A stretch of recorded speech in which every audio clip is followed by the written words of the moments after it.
नमस्कार दोस्तों, एक बार फिर से आप सभी का स्वागत है आर एस सर के इस यूट्यूब चैनल पर। आप देख रहे हैं R S sir Sikar YouTube channel. और आज हम आप लोगों को एक ऐसा बिंदु देने जा रहे हैं जो सभी प्रतियोगी परीक्षाओं के दृष्टिकोण से रामबाण भी साबित होता है और काफ़ी इम्पोर्टेंट है। इसको आप बिल्कुल भी स्किप मत करिए, ध्यान से सुनिए। स्मार्ट पॉइंट है एग्जाम के पॉइंट ऑफ व्यू से। आजकल की डेट में आप लोगों को पता है स्मार्ट एग्जाम होने लग गए हैं और स्मार्ट एग्जाम में स्मार्ट पॉइंट ही पूछे जाते हैं। तो आओ बच्चों, हम लोग डोंट वेस्ट टाइम, बिना समय को बर्बाद किए इस सेशन की शुरुआत करते हैं। आज का जो पॉइंट है मैं आप लोगों को जो बताने जा रहा हूँ काफी इंपोर्टेंट रहने वाला है। और पॉइंट का नाम है बच्चा, आप सब लोगों ने सुना होगा, रेडियो रेडियो एक्टिविटी। देखो, रेडियो एक्टिविटी जो होता है इसको हम लोग हिंदी में क्या कह सकते हैं? रेडियो एक्टिविटी को, इसको हिंदी में आप लोग रेडियो धर्मिता भी कहते हैं, रेडियो धर्मिता भी कहा जाता है, रेडियो धर्मिता। या फिर इसी को आप लोग साथ साथ क्या कह सकते हैं? रेडियो सक्रियता भी कह सकते हैं। इसी का ही नाम होता है बच्चा रेडियो सक्रियता। रेडियो सक्रियता एक्चुअली क्या घटना होती है? रेडियो सक्रियता जो घटना होती है वो आप लोगों को पता होगा कि कोई भी परमाणु होता है, उस परमाणु की जो नाभिक होती है, उस नाभिक में आप सब लोगों को पता है एक होता है प्रोटॉन प्लस दूसरा होता है न्यूट्रॉन। और इलेक्ट्रॉन्स जो होते हैं वो निश्चित कक्षाओं में क्या कर लगा रहे होते हैं? चक्कर लगा रहे होते हैं। तो हमारे इसमें तत्व में, इस तत्व के परमाणु में तो ये न्यूट्रॉन संख्या होती है, ये न्यूट्रॉनों की संख्या न्यूट्रॉनों की संख्या क्या हो जाती है? अनबैलेंस हो जाती है, या फिर आप बोल सकते हैं अधिक हो जाती है, जिसके कारण ये क्या करता है? तत्व विस्फोट मारता है। तत्व क्या करता है? तत्व विस्फोट मारता है। तो इस विस्फोट से 3 आदर्श किरणों का उत्सर्जन होता है, जिनमें एक अल्फा होती है, एक बीटा होती है और एक गामा होती है। और इस घटना को ही हम लोग रेडियो एक्टिविटी या रेडियो सक्रियता या रेडियो धर्मिता के नाम से जानते हैं। तो इसकी हम लोग भाषा लिखते हैं, काफी आसान है, बहुत इजी है। आप लोग इसकी डेफिनेशन या भाषा लिखना चाहें तो सबसे पहले तो आप लोग रेडियो एक्टिविटी की खोजकर्ता, इसकी खोज किस साइंटिस्ट के द्वारा हुई वो आप लोग बताइए। रेडियो एक्टिविटी की खोज करने वाले जो साइंटिस्ट थे उनका नाम था बच्चा Henri Becquerel. Henri Becquerel Henri Becquerel Henri Becquerel ने हेनरी बेकुरल हेनरी बेकुरल ने इस Henri Becquerel Henri Becquerel Becquerel Henri Becquerel ये साइंटिस्ट का नाम है। और इन्होंने, आप लोगों को ध्यान रखना, सन 1896 में इस घटना के बारे में बताया। और इस घटना का नाम और शब्द देने वाले जो साइंटिस्ट थे उसका नाम था बच्चा मैडम क्यूरी। क्या नाम था? Madam Curie. मैडम क्यूरी ने आप लोगों से पूछी जाए, सन 1898 में इस रेडियो एक्टिविटी घटना का नाम रखा। ये जो रेडियो एक्टिविटी घटना है इसका नाम रखने वाला साइंटिस्ट जो थे वो मैडम क्यूरी थे। देखो, नाम देना अलग चीज होता है और खोज करना अलग चीज होता है। जैसे आप लोगों का खोज आप लोगों के माँ बाप ने किया है, आप लोगों का नाम किसी पंडित ने रखा है, तो नाम देने वाला अलग और खोज करने वाला अलग अंतर है बच्चा। आप लोगों को ये चीज ध्यान रखना है। क्वेश्चन इंपोर्टेंट और आईएमपी है, इससे भी पूछा जाता है। Unit of radio activity, unit of radio activity, unit of radio activity, unit of radio activity यानी इसकी इकाई क्या होती है? तो आप लोगों को ध्यान रखना है क्यूरी होता है। इसका इकाई क्या होता है बच्चा? क्यूरी। इस क्यूरी ने इसके बारे में रिसर्च अनुसंधान किया, बहुत लंबा चौड़ा इस पर स्टडी रहा, इसलिए क्यूरी साइंटिस्ट को रेस्पेक्ट मिला और ये मान्यता प्राप्त एक यूनिट और इकाई होती है। क्यूरी वैसे आप लोगों को ध्यान रखना विखंडन की इकाई भी है, विखंडन की इकाई है। विखंडन की इकाई भी आप लोगों से पूछा जाए तो आप लोगों का जवाब क्या आ जाएगा? आप लोगों का जवाब आ जाएगा क्यूरी। एक क्यूरी बराबर वैल्यू कितना होता है? आप लोगों से यूं पूछा जाए कि एक क्यूरी का वैल्यू कितना होता है, तो जवाब आएगा 3.70 इंटू 10 का पावर ऑफ 10 का पावर ऑफ 10 विखंडन। विखंडन 10 का पावर ऑफ 10 विखंडन पर सेकंड। यानी एक सेकंड में ही आप लोगों को पता रखना है किसी भी रेडियो एक्टिव एलिमेंट होता है उसके इतने टुकड़े टुकड़े हो जाते हैं। तो काफी इंपॉर्टेंट है रेडियो धर्मिता की इकाई या यूनिट आप लोगों से पूछा जाए तो इसकी इकाई बच्चा एक तो हो गई क्यूरी, दूसरा कभी कभार रदरफोर्ड भी बोल सकता है। ये रदरफोर्ड जो होता है वो भी क्या इसी की इकाई होती है, या बेकरेल किसकी इकाई होती है ऐसे भी पूछ सकता है। बेकरेल किसकी यूनिट होती है ऐसे भी पूछ सकता है। तो ये तीनों जो यूनिट है वो किसकी है बच्चा? रेडियो एक्टिविटी की यूनिट होती है, बेकरेल, क्यूरी और रदरफोर्ड। तो काफी इंपॉर्टेंट है, आईएमपी है। रेडियो एक्टिविटी की घटना का कारण क्या है? रेडियो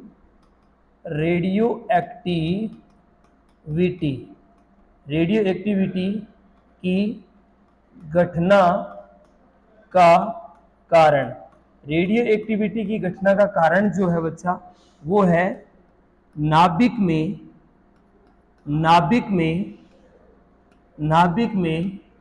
न्यूट्रॉनों की संख्या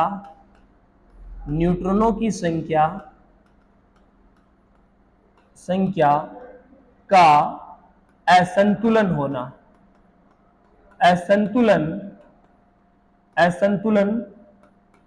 हो जाना। ठीक है बच्चा, तो ये चीज आप लोगों के एग्जाम के पॉइंट ऑफ व्यू से इंपॉर्टेंट है, इसको आप लोग ध्यान रखिए।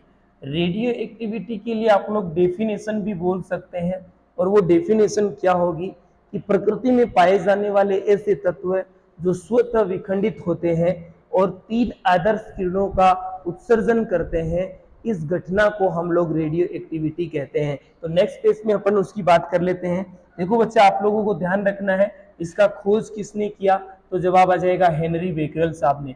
किस सन में किया, तो जवाब आ जाएगा सन 1896 में। ये रेडियो एक्टिविटी शब्द किसने दिया, तो मैडम क्यूरी ने। और ये किस सन में दिया गया था, तो सन 1898 में। इसके लिए मैडम क्यूरी ने रेडियम की खोज भी करी थी, इसके लिए इनको नोबेल पुरस्कार भी दिया गया है। यूनिट ऑफ रेडियो एक्टिविटी क्या होता है, तो आप लोगों को ध्यान रखना है क्यूरी, और इसी के अलावा रदरफोर्ड और बेकरेल भी ध्यान रखना है। एक क्यूरी का वैल्यू कितना होता है, ये चीज भी आप लोगों को ध्यान रखना है। एक क्यूरी का वैल्यू होता है 3.70 इंटू 10 का पावर ऑफ 10 विखंडन पर सेकेंड। काफी आसान है, बहुत इजी है, और ये आईएमपी इंपोर्टेंट पॉइंट भी होता है। ठीक है ना बच्चा, तो ये चीज आप लोगों को ध्यान रखना। नेक्स्ट बात कर लेते हैं अपन लोग।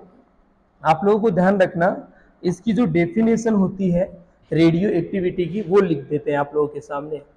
रेडियो एक्टिविटी,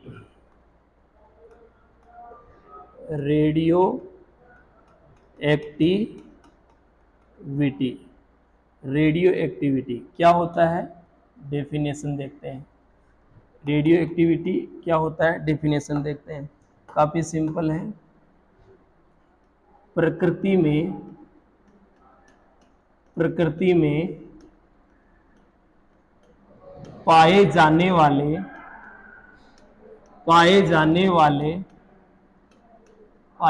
वाले ऐसे तत्व जो स्वतः विखंडित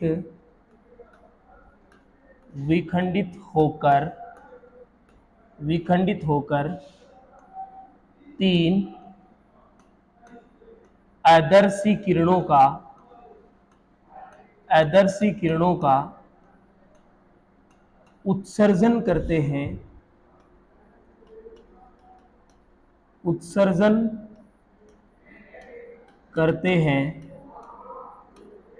हैं, करते हैं रेडियो एक्टिव एलिमेंट कहलाते हैं कहलाते हैं कहलाते हैं कहलाते हैं। ये चीज़ आप लोगों को ध्यान रखनी है। जैसे फॉर लाइक एग्जाम्पल, जैसे एग्जाम्पल के तौर पर आप लोग बात करें तो एग्जाम्पल के लिए आप लोग बोल सकते हैं यूरेनियम एक रेडियो एक्टिव तत्व है। जैसे थोरियम एक रेडियो एक्टिव तत्व है। जैसे प्लूटोनियम एक रेडियो एक्टिव तत्व है, ठीक है ना। जैसे रेडियम भी आप लोगों का एक रेडियो एक्टिव तत्व है, और भी है, ये ऐसे चलता रहेगा। तो ये सब लोग क्या होते हैं बच्चा, रेडियो एक्टिव एलिमेंट या रेडियो एक्टिव तत्व होते हैं। काफी इंपॉर्टेंट है, आईएमपी है। देखो बच्चा, आप लोगों को एक चीज और ध्यान रखना है। सबसे पहले रेडियो एक्टिविटी घटना के बारे में सबसे पहले रेडियो एक्टिविटी घटना के बारे में सबसे पहले रेडियो एक्टिविटी घटना के बारे में यूरेनियम के आधार पर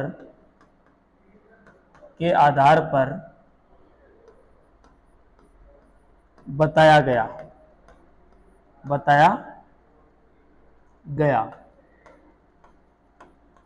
था। ये चीज भी आप लोगों को ध्यान रखना है, एग्जाम के पॉइंट ऑफ व्यू से इंपॉर्टेंट होती है। ठीक है बच्चा। नेक्स्ट आप लोगों को और एक चीज बता दे रहे हैं जो ध्यान रखना है। यूरेनियम का आयस्क यूरेनियम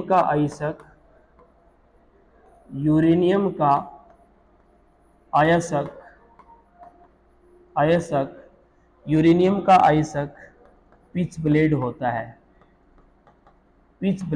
है। यूरेनियम का आयस्क पिच ब्लेड होता है। इस पिच ब्लेड को आप U3O8 लिखा जाता है। U3O8 लिखा जाता है। ये चीज भी आपके एग्जाम के पॉइंट ऑफ व्यू से काफी इंपॉर्टेंट है। बहुत बार एग्जाम में क्वेश्चन इस तरीके के, इस ढंग से ये पूछ लिए जाते हैं। एक चीज और ध्यान रखिए, थोरियम के सबसे ज्यादा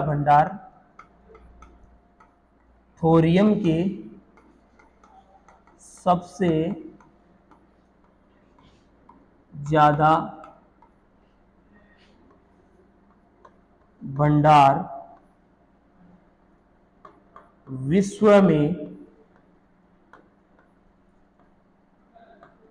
भारत के केरल राज्य में पाए जाते हैं। ये चीज भी आप लोगों को ध्यान रखना है, एग्जाम के पॉइंट ऑफ व्यू से इंपॉर्टेंट है। ये जीके और जो जीएस वाले पोर्शन होता है उसमें क्वेश्चन पूछा जाता है। नेक्स्ट बात करते हैं, आप लोगों से नेक्स्ट जो बात की जाएगी वो इंपॉर्टेंट और आईएमपी है। आप लोगों से पूछा जाए कि बताइए बच्चा, जो थोरियम होता है इसका आयस्क क्या होता है। थोरियम का आयस्क मोनोजाइट होता है। थोरियम का आयस्क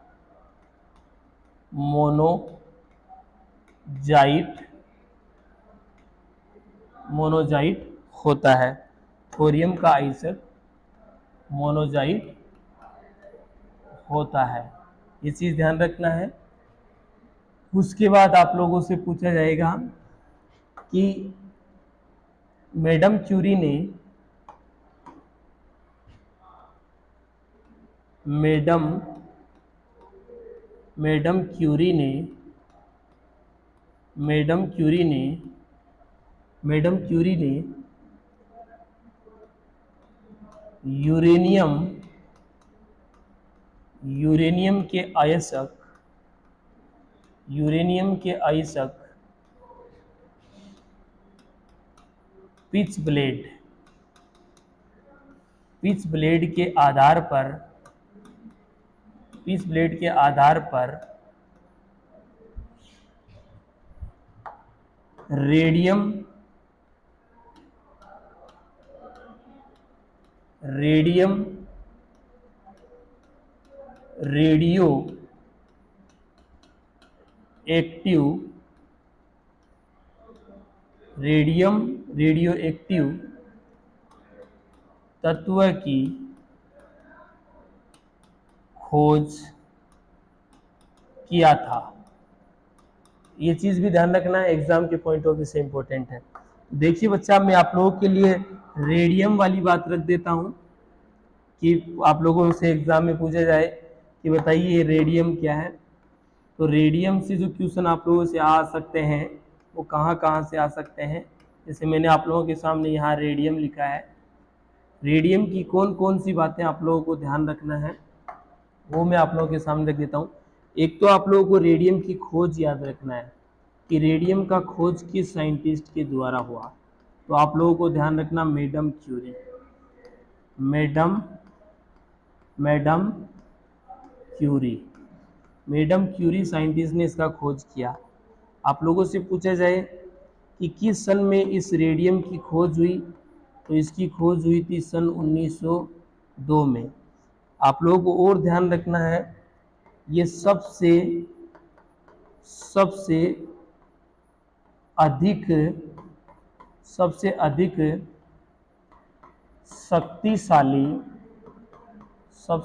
शक्तिशाली रेडियो एक्टिव एलिमेंट होता है। तो ये भी आप लोगों के एग्जाम के पॉइंट ऑफ व्यू से इंपॉर्टेंट है। अब देखो बच्चा, ये रेडियो एक्टिविटी की घटना होती है तो इनसे 3 आदर्श किरणों का उत्सर्जन होता है। वो चीज ध्यान रखना है, कौन कौन सा। रेडियो एक्टिव तत्व के विस्फोट पर 3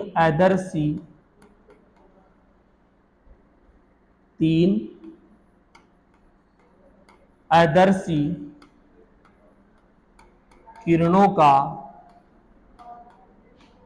उत्सर्जन होता है,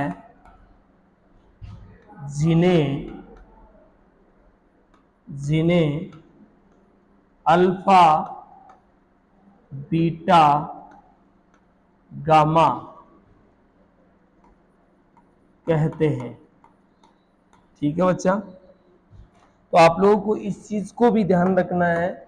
आप लोगों के अल्फा बीटा गामा जो रे होती है वो काफी इंपॉर्टेंट है एग्जाम के पॉइंट ऑफ व्यू से, इस चीज को भी ध्यान रखना है। और रेडियम को तो आप लोगों को ध्यान रखना ही है। ठीक है, तो ये चीज ध्यान रखना। अभी तक आप लोगों ने जो क्या क्या पढ़ा है वो मैं आप लोगों को एक बार रिपीट कर देता हूँ। सबसे पहले आप लोगों ने रेडियो एक्टिविटी के बारे में जाना। रेडियो एक्टिविटी को रेडियोधर्मिता या रेडियो सक्रियता कहते हैं। इसकी खोज हेनरी बेकरेल के द्वारा हुई, इस सन 1896 में की गई थी। और शब्द मैडम क्यूरी, शब्द जो दिया था वो मैडम क्यूरी के द्वारा दिया गया था। और सन 1898 में ये रेडियो एक्टिविटी घटना का नाम रखा गया। यूनिट ऑफ रेडियो एक्टिविटी जो होता है वो क्यूरी होता है। ये विखंडन की इकाई भी होती है। नेक्स्ट पेज में हम लोगों ने बात किया रेडियो एक्टिविटी की डेफिनेशन की। प्रकृति में पाए जाने वाले ऐसे तत्व जो स्वतः विखंडित होकर 3 आदर्शी किरणों का उत्सर्जन करते हैं उन्हें रेडियो एक्टिव तत्व कहते हैं। और इस घटना को रेडियो एक्टिविटी घटना कहते हैं। रेडियो एक्टिव तत्व में आप लोग यूरेनियम ध्यान रखिए, थोरियम ध्यान रखिए, प्लूटोनियम ध्यान रखिए, रेडियम ध्यान रखिए, इंपॉर्टेंट होते हैं एग्जाम के पॉइंट ऑफ व्यू से। सबसे पहले जिस रेडियो एक्टिविटी घटना के बारे में देखा गया वो यूरेनियम के आधार पर देखा गया। यूरेनियम का आयस्क जो होता है वो पिच ब्लेड होता है, जिसको हम U3O8 लिख से डिनोट या रिप्रेजेंट करते हैं या लिखते हैं। थोरियम के सबसे ज्यादा भंडार विश्व में भारत के केरल राज्य में पाए जाते हैं, ये चीज भी आप लोगों को ध्यान रखना है। नेक्स्ट हमने बात किया वो क्या, थोरियम के आयस्क जो होते हैं वो मोनोजाइट होता है। मैडम क्यूरी ने यूरेनियम के आयस्क पिच प्लेट का आधार पर रेडियो एक्टिव तत्व की खोज किया था, और ये रेडियो एक्टिव तत्व रेडियम की खोज करी थी। रेडियम जो होता है इसकी खोज मैडम क्यूरी ने किया सन 1902 में, और ये सबसे अधिक शक्तिशाली रेडियो एक्टिव तत्वों में से एक होता है। उसके बाद ध्यान रखना, रेडियो एक्टिव तत्वों के विस्फोट पर 3 आदर्श किरणों का उत्सर्जन होता है, जिनमें आप लोगों का एक होता है अल्फा, बीटा और गामा। इनकी विशेषताओं से क्वेश्चन आप लोगों की लगातार चर्चाओं में रहता है, तो आइए हम अल्फा, बीटा, गामा किरणों की विशेषताओं की चर्चा करते हैं कि अल्फा कण क्या होते हैं, बीटा कण क्या होते हैं और गामा कण क्या होते हैं। तो ये चीज आप लोगों को ध्यान रखना है, एग्जाम के पॉइंट ऑफ व्यू से इंपॉर्टेंट भी है। देखो बच्चा, आप लोगों को ध्यान रखना है, कोई भी ये कोई इलेक्ट्रिक एरिया है, इसमें आप लोगों को ध्यान रखना, ये ऊपर वाला जो आप लोग देख रहे हैं ये धन क्षेत्र है, ये धनावेशित क्षेत्र है, ये धन आवेशित क्षेत्र होता है। ठीक है बच्चा, ये धनावेशित क्षेत्र है, और नीचे हम ऋण आवेशित क्षेत्र बना दे रहे हैं, ये धनावेशित क्षेत्र है और नीचे हम ऋण आवेशित क्षेत्र बना दे रहे हैं। अब रदरफोर्ड साहब ने क्या किया, इन किरणों को जो रेडियो एक्टिविटी घटना के दौरान उत्सर्जित होती है, इनको विद्युत क्षेत्र में प्रवाहित किया या छोड़ा। तो कुछ किरणें क्या थी, कुछ किरणें जो थी वो सीधी रेखा में निकल जा रही थी, और कुछ धन ध्रुव की ओर विक्षेपित या विचलित हो रही थी।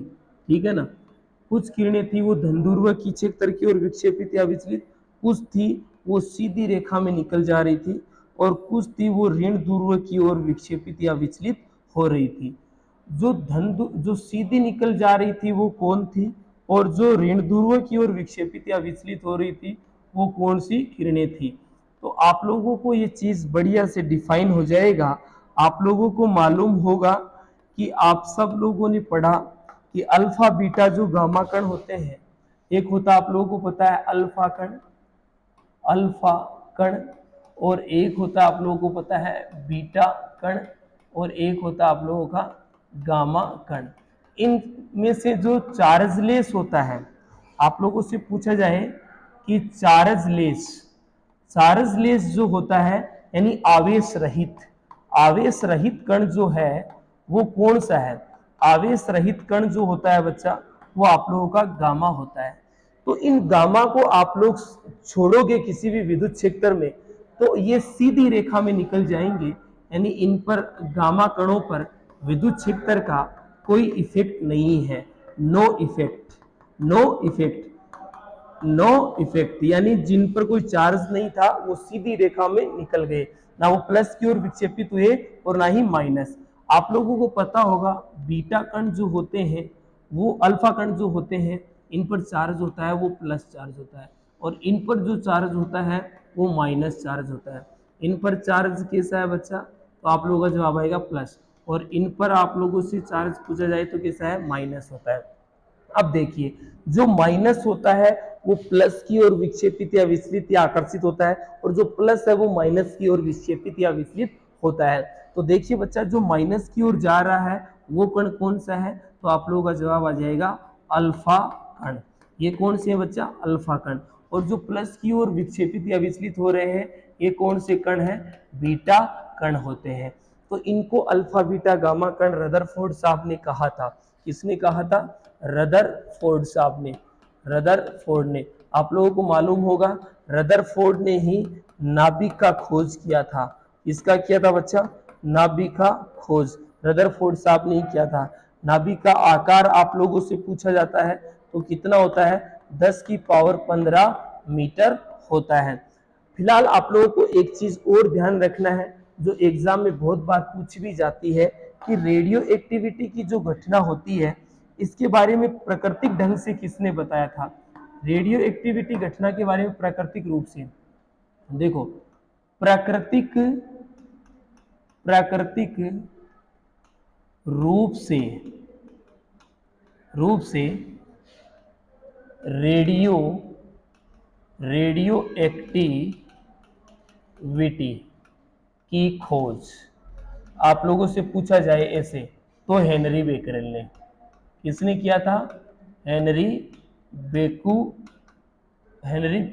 बुकरेल नहीं है, बेकुरेल, ठीक है, ये साइंटिस्ट का नाम है। और आप लोगों से पूछा जाए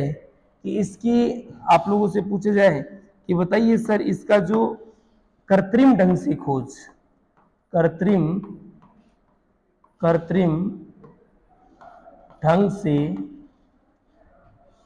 कृत्रिम रूप से रेडियो एक्टिविटी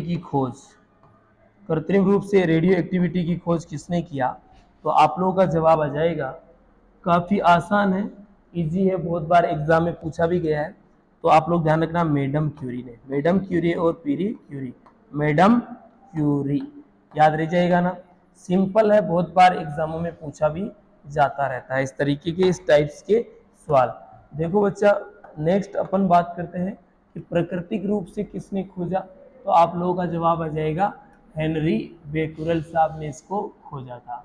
ठीक है जी, तो इतनी चीज आप लोग ये ध्यान रखिए। अब अपन ये जो अल्फा, बीटा और गामा कण है, इनकी विशेषताओं की बात करते हैं, जो एग्जाम के पॉइंट ऑफ व्यू से इम्पोर्टेंट भी है और काफी दफा एग्जाम में पूछे भी गए हैं और आगे भी इससे गुंजाइश बनी रहेगी। तो देखो बच्चा, अल्फा, बीटा तथा गामा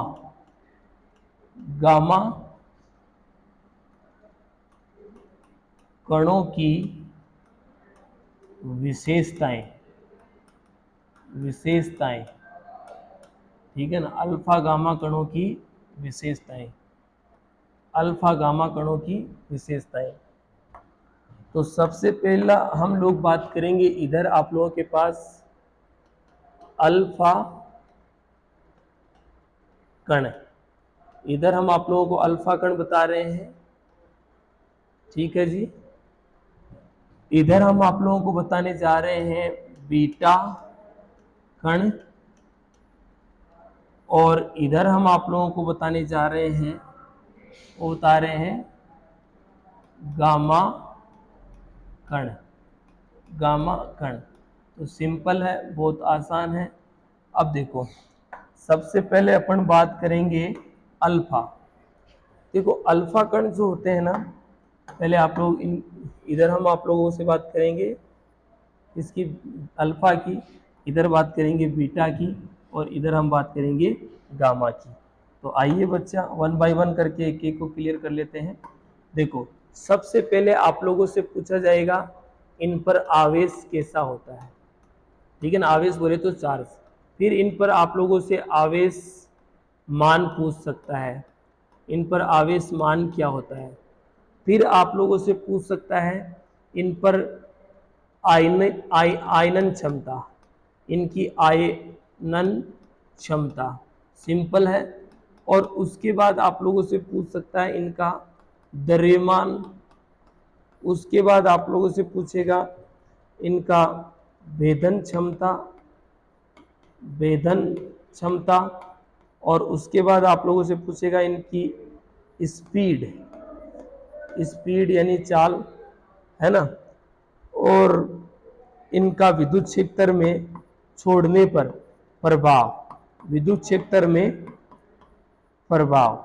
तो ये चीज भी आप लोगों को ध्यान रखना है।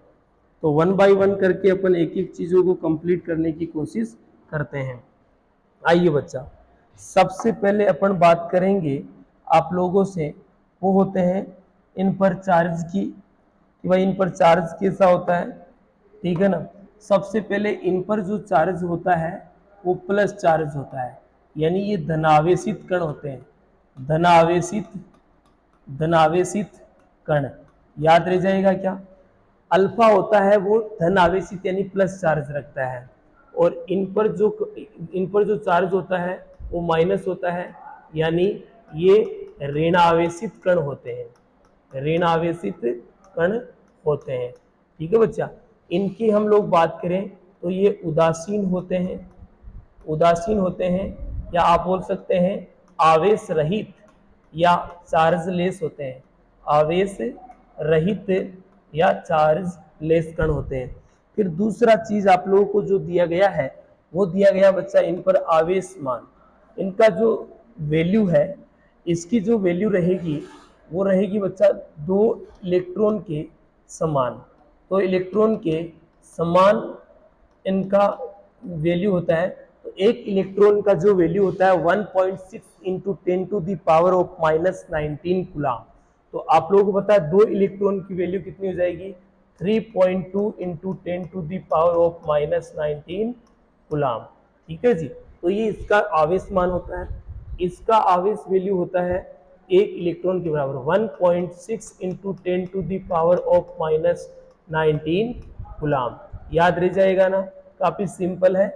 दूसरी चीज ध्यान रखिए, इन पर जो आवेश मान होता है वो 0 होता है। इनका जो आवेश मान या वैल्यू होती है वो होता है बच्चा 0। ओके। नेक्स्ट चीज ध्यान रखना, इनका आवेश प्लस में है तो इनकी आयनित करने की क्षमता भी क्या होगी, प्लस में होगी। तो सबसे ज्यादा इनकी जो आयनन क्षमता होती है वो क्या होती है बच्चा, सबसे ज्यादा। इनकी पूछी जाए तो अल्फा कण, अल्फा कण, अल्फा कण की अपेक्षा कम, की अपेक्षा कम, अल्फा कण की अपेक्षा क्या होता है बच्चा, कम। ये चीज आप लोगों को ध्यान रखना है। और इनकी आयनन क्षमता पूछी जाए तो सबसे कम होती है, सबसे कम होती है। ठीक है जी। ये ध्यान रखना, आप लोगों के एग्जाम के पॉइंट ऑफ व्यू से इंपॉर्टेंट बातें हैं। इनका द्रव्यमान कितना होता है तो ध्यान रखिए 6.645 इंटू 10⁻⁻27 किलोग्राम होता है। याद रह जाएगा ना। और इनका जो द्रव्यमान होता है, इनका जो मास जो द्रव्यमान होता है वो होता है 9.1 इंटू 10⁻31 किलोग्राम होता है। इन पर जो द्रव्यमान होता है बिल्कुल लीन होता है, बहुत हल्के कण होते हैं। ये सबसे भारी कण होते हैं, आप लोगों को ध्यान रखना है। ये सबसे भारी कण होते हैं और ये सबसे हल्के कण होते हैं, ये सबसे हल्के कण होते हैं। इसलिए इनकी स्पीड बहुत ज़्यादा होती है, इनकी स्पीड कम होती है। भेदने की क्षमता होती है सबसे कम, भेदने की क्षमता होती है सबसे कम। और इनकी याद नहीं रखना, इसकी अपेक्षा तो ज़्यादा होती है और इनकी अपेक्षा कम होती है। इनकी भेदने की क्षमता होती है सबसे ज़्यादा, सबसे ज़्यादा। ये आप लोगों को ध्यान रखना है। 100 mm मोटी, 100 mm मोटी एल्यूमिनियम परत परत पार कर सकते हैं, पार कर सकते हैं। और ये 0.1 mm और ये 10 mm मोटी एल्यूमिनियम परत पार कर सकते हैं। इनकी स्पीड होती है वो 10⁻7 मीटर प्रति सेकंड की रफ्तार से होती है। इट मीन्स ये तीव्र गामी होते हैं, किसी भी परमाणु की नाभिक से ये बहुत स्पीड के साथ बाहर निकलते हैं। इनकी जो स्पीड होती है वो होती है, इनकी जो स्पीड होती है बच्चा, इनकी स्पीड होती है 10⁻8 मीटर प्रति सेकंड। यानी आप ये बोल सकते हैं लाइट की स्पीड का 99% स्पीड होता है इनका, और इनकी स्पीड जो होती है वो लाइट स्पीड के बराबर होता है, लाइट स्पीड के बराबर, बराबर। और लाइट स्पीड जो होती है वो आप लोगों को पता है 3 इंटू 10⁻8 मीटर प्रति सेकंड की रफ्तार से लाइट दौड़ता है। इस दुनिया में अल्बर्ट आइंस्टीन ने ये चीज बोल दी, ये तक बोल दिया है कि प्रकाश की जो स्पीड होती है उसके बराबर कोई स्पीड नहीं। इस दुनिया में सबसे कोई तेज दौड़ सकता है तो वो प्रकाश दौड़ता है, और उसके बाद कोई गामा कण होता है तो उसकी स्पीड होती है। इनका यूज जो होता है वो कैंसर इलाज में भी होता है, इनका यूज जो होता है वो कैंसर इलाज में भी किया जाता है। ये चीज भी आप लोगों को ध्यान रखना है, एग्जाम के पॉइंट ऑफ व्यू से इंपॉर्टेंट होते हैं। इनका विद्युत क्षेत्र में जो इफेक्ट होगा वो ऋण ध्रुव की ओर विचलित होते हैं, ऋण ध्रुव ऋण ध्रुव की ओर विचलित, विचलित या फिर आप बोल सकते हैं विक्षेपित, विचलित या विक्षेपित। और ये जो होंगे इनका जो विद्युत क्षेत्र पर इफेक्ट होगा वो धन ध्रुव, धन ध्रुव की ओर विचलित, विचलित, विचलित होते हैं। और इनकी हम लोग बात करें तो इन पर विद्युत क्षेत्र का कोई इफेक्ट नहीं होता है, इट मीन्स नो इफेक्ट। तो ये आप लोगों के अल्फा बीटा गामा कण थे। Excuse me. बहुत बार एग्जामों में यहाँ से क्वेश्चंस भी पूछे जाते हैं और आप लोगों को ये चीज ध्यान भी रखना है कि यहाँ से आप लोगों को कब पता चलेगा कि हम ठीक बोल रहे हैं कि नहीं, या आप पुराने कॉम्पिटिटिव एग्जाम के जो प्रीवियस एग्जाम हो रखे हैं उनके पेपर उठा के आप लोग पढ़ेंगे तो आप लोगों को खुद ही मालूम चल जाएगा कि यहाँ से रेडियो एक्टिविटी की घटना से भी क्वेश्चंस पूछे जाते हैं कि नहीं जाते हैं। तो बच्चा हम लोगों ने सबसे पहले आप लोगों को जो बताया है वो रेडियो एक्टिविटी घटना का जनरल इंट्रोड्यूस किया है। उसके बाद मैंने आप लोगों को जो बताया है वो बताया बच्चा कि रेडियो एक्टिविटी घटना की डेफिनेशन क्या होती है। इसको सबसे पहले किसने देखा, किस रेडियो एक्टिव तत्व के आधार पर देखा, यूरेनियम की खोज किसने, यूरेनियम जो होता है उसका आइसक क्या होता है और थोरियम के आइसक क्या होते हैं, इनके भंडार कहाँ पाए जाते हैं, रेडियम क्या होता है, ये सारी चीजें। उसके बाद हमने आप लोगों को जो रेडियो एक्टिविटी की घटना होती है उसके बारे में, प्राकृतिक रूप से रेडियो एक्टिविटी की घटना के बारे में किसने बताया और कृत्रिम ढंग से रेडियो एक्टिविटी की घटना के बारे में किसने बताया। नेक्स्ट आप लोगों को ध्यान रखना कि इसके बाद हमने अल्फा बीटा गामा और इन कणों के बारे में बात करी। जैसे अल्फा कण के बारे में पूछा जाए तो प्लस यानी धनावेशित होते हैं, ये बीटा कण होते हैं ऋणावेशित और ये उदासीन होते हैं। इन पर आवेश जो होता है वो 2 इलेक्ट्रॉन के समान यानी 3 × 10 to the power of -19 coulomb होता है। इन पर आवेश मान होता है 1.6 × 10 to the power of -19 coulomb और इन पर 0 होता है। इनकी आयनन क्षमता सबसे ज्यादा जबकि इनकी आयनन क्षमता सबसे कम होती है। और इन पर द्रव्यमान होता है 6.645 × 10 to the power of 27 kilogram होता है। और इनका जो मास होता है वो होता है 9.1 × 10 to the power of 31 kilogram. और इन पर नील होता है यानी ये बहुत हल्के कण होते हैं, ये सबसे भारी कण होते हैं। इनकी स्पीड, इनकी जो भेदने की क्षमता होती है सबसे ज्यादा और इनकी सबसे कम होती है। ये इनकी स्पीड 10⁷ मीटर कोटि की होती है और इनकी स्पीड होती है 10⁸ और ये लगभग प्रकाश के बराबर दौड़ते हैं। इनका विद्युत क्षेत्र में प्रभाव, ये ऋण ध्रुव की ओर विक्षेपित या विचलित होते हैं, ये धन ध्रुव की ओर विक्षेपित होते हैं और इन पर नो इफेक्ट रहता है। तो ये था आज का पॉइंट और आज का सेशन। आई होप आप लोगों को सेशन अच्छा लगा होगा। यदि अच्छा लगा तो प्लीज इसको शेयर करिए। इस शेयर से आप लोगों की शेयर से, इस लाइक से हम लोगों को मोटिवेशन मिलता है जिससे हम आप लोगों के लिए और बेहतर से बेहतर करने की कोशिश करते हैं। और हम लोग एक नया सेशन लेकर आप लोगों के बीच आएंगे। जब तक के लिए आप हंसते रहिए, मस्त रहिए, बिंदास रहिए और अपनी मम्मी पापा का नाम रोशन करते रहिए। मिलेंगे नई अपडेट के साथ, जब तक के लिए धन्यवाद। जय हिंद, जय Bharat. Thank you, have a nice day.